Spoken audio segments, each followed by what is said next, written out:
Ces chants commencent à m'énerver. Ça fait 3 mois que nous les retenons ici, et ils se prennent pour qui? Ils se croient au Club Med. Nous ne sommes pas au bord de la plage, mais au fin fond de l'Allemagne. Je commence vraiment à en avoir par-dessus la tête. Il va falloir trouver une solution radicale. J'en ai vraiment marre. Ma raie est censée représenter la colère que j'ai en moi. La haine que j'ai en moi. Et cette moustache n'est pas un peigne à clito, mais représente bien ma fureur. C'est fini le Club Med. C'est fini de rire. J'en ai marre. Je vais mettre fin à cette mascarade. Je vais me tuer. Je vais tirer la balle ultime. Adieu monde ingrat. J'ai voulu créer une œuvre, mais je suis resté incompris. On s'en mordra les doigts plus tard. Adieu.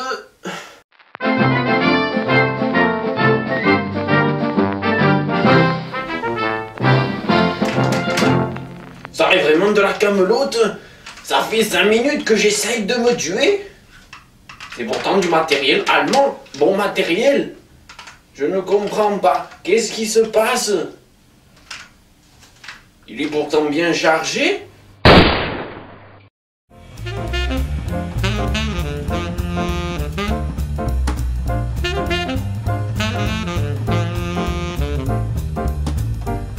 Et alors les voleurs, attention, dans 30 secondes l'antenne, bande de Merde.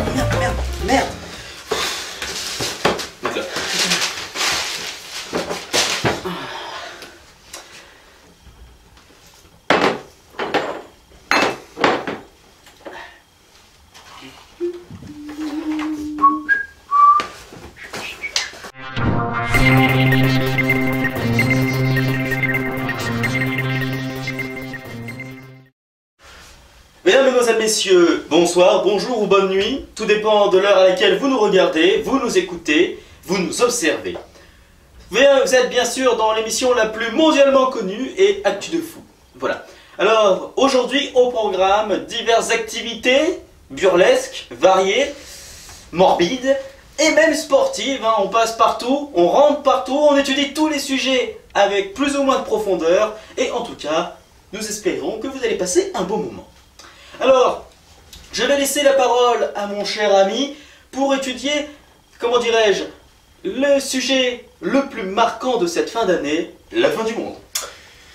Comme vous l'a si bien dit mon cher et apprécié collègue, la fin du monde est un sujet marquant de l'année 2012 qui a commencé par un film sorti en 2009, le film 2012 qui annonçait la fin du monde prédit par les Mayas. Et nous voyons aujourd'hui que cette fin du monde n'a pas eu lieu puisque nous sommes toujours en vie.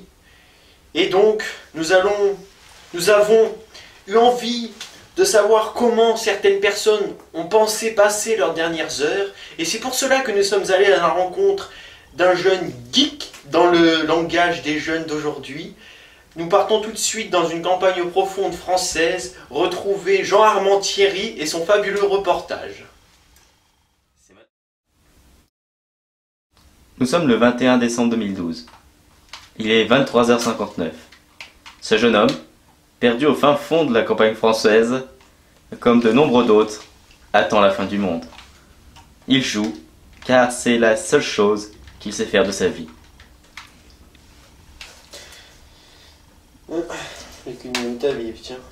Il est 23h59 et 30 secondes.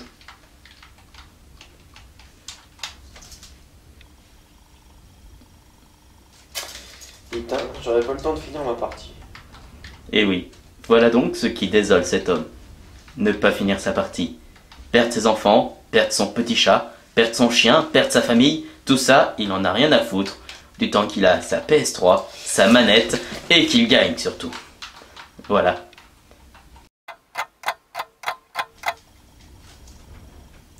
Bon bah, minuit, moi, je vais me coucher.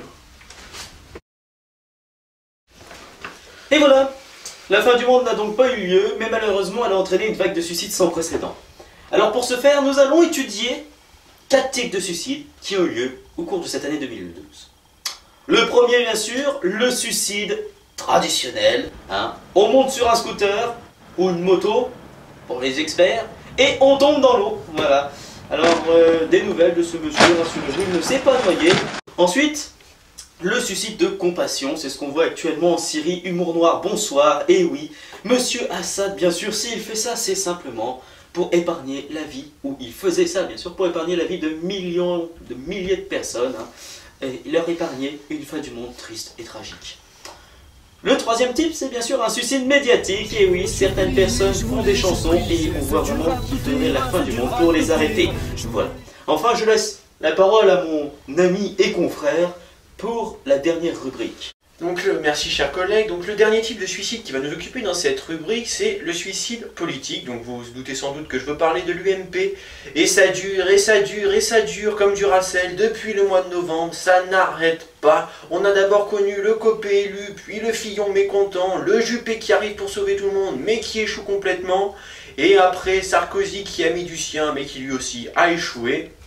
Et donc ce psychodrame interne à un parti politique bien connu français nous a inspiré un reportage sur lequel nous pouvons voir deux personnes typiques et représentatives de l'opinion des gens de droite. Voilà, alors ce reportage a été tourné, il faut le préciser, à la maison de retraite de Neuilly-sur-Seine. Ah, Neuilly-sur-Seine, voilà. Avec deux retraités, très important, les retraités évoquent pour moi la France aujourd'hui. Oui, c'est sûr. La France qui croule, la France qui ne bouge pas, la France endormie. La France qui s'écroule et qui ne fait plus rien. Voilà, messieurs, dames, le reportage, c'est maintenant. Qu'est-ce que t'as encore? Bah t'as pas vu la télévision? Moi je regarde plus la télévision, c'est déjà dit depuis que Georgette est morte, c'était en 98. Depuis, plus rien. La télévision, elle est partie à la déchetterie. Mais qu'est-ce que tu m'as vu encore dans ta télévision? C'est le bordel à l'UMP. Qu'est-ce qui s'est passé? Bah, ils font appel à Alain. Alain qui? Juppé. Mais pourquoi faire?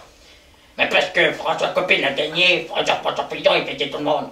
Mais il a gagné quoi François Copé? Mais il a gagné les élections. Mais moi, qu'est-ce que tu me parles d'érection? Moi, j'ai plus d'érection depuis que Georgette est morte. C'était en 98. Depuis, plus rien. C'est vrai, elle me plaît là-dessus. Oui, mais attends, on en a rien à faire, hein. Eh ben, pas d'érection. Alors, ouais, qu'est-ce que tu veux, moi? Bon, qu'est-ce qui s'est passé? Qu'est-ce qui s'est passé? Mais, cette copine il a gagné, et Fillon, il fait chez toi parce qu'il dit qu'il a gagné aussi. Non, c'est Fillon qui a gagné. Moi, je sais pas ce qui s'est passé, mais je te dis que c'est Fillon qui a gagné. Parce que Copé, il a toujours fait chier tout le monde. Non, Fillon, il a dans le fion, il a bon, mais c'est Copé le meilleur. Non, c'est Copé qu'il a dans le fion. Non. Toi, tu commences à m'énerver, mon petit gars. Je suis né en 1938, moi.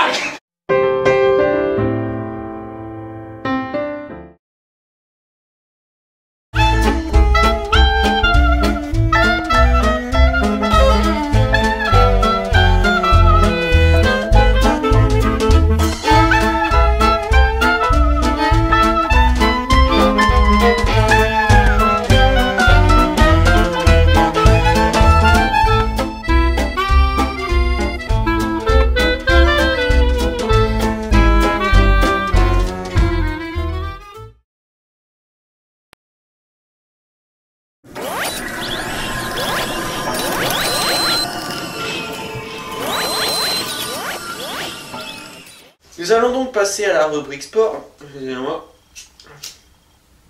C'est les aléas du direct. Hein. Hop. À la rubrique sport, donc, comme je disais, avec le football et le PSG qui essaye de se faire un trou dans les premières places du championnat français, car il a été racheté depuis 1 an et demi maintenant par des riches investisseurs qataris. Et avec plus particulièrement son entraîneur, Carlo Ancelotti, qui nous a accordé dans sa grande bonté, dans sa gentillesse extrême, cet homme si bon qui essaye de faire du PSG une équipe si grande, mais bon, qui n'y arrive pas forcément pour l'instant. Mais en tout cas, nous l'avons interrogé, et il nous a donné son sentiment sur les derniers résultats du Paris Saint-Germain, et sur sa façon de travailler à la tête de cette équipe. Monsieur Ancelotti, bonsoir. Bonsoir à toutes. Première question déjà, comment expliquez-vous que le PSG ait réussi à remonter la pente après un mois de novembre assez difficile, il faut le dire, avec des lourdes défaites, et au mois de décembre, le PSG réussit à gagner des matchs aussi facilement avec des scores très larges en sa faveur? Déjà, je dois dire que en novembre, c'était pas des lourdes défaites. C'était des défaites, mais c'était pas des lourdes défaites. D'accord? Parce que si tu dis que c'est des lourdes défaites, tu vas avoir des petits problèmes, toi, avec ta famille, d'accord? Tu sais pas qui je suis, moi. Bon, maintenant, pour revenir au sport. Hein? Le sport. C'est quelque chose qui me tient au cœur et qui me plaît beaucoup. Alors, je mets toujours les moyens pour vaincre. D'accord? J'avais promis en novembre le changement.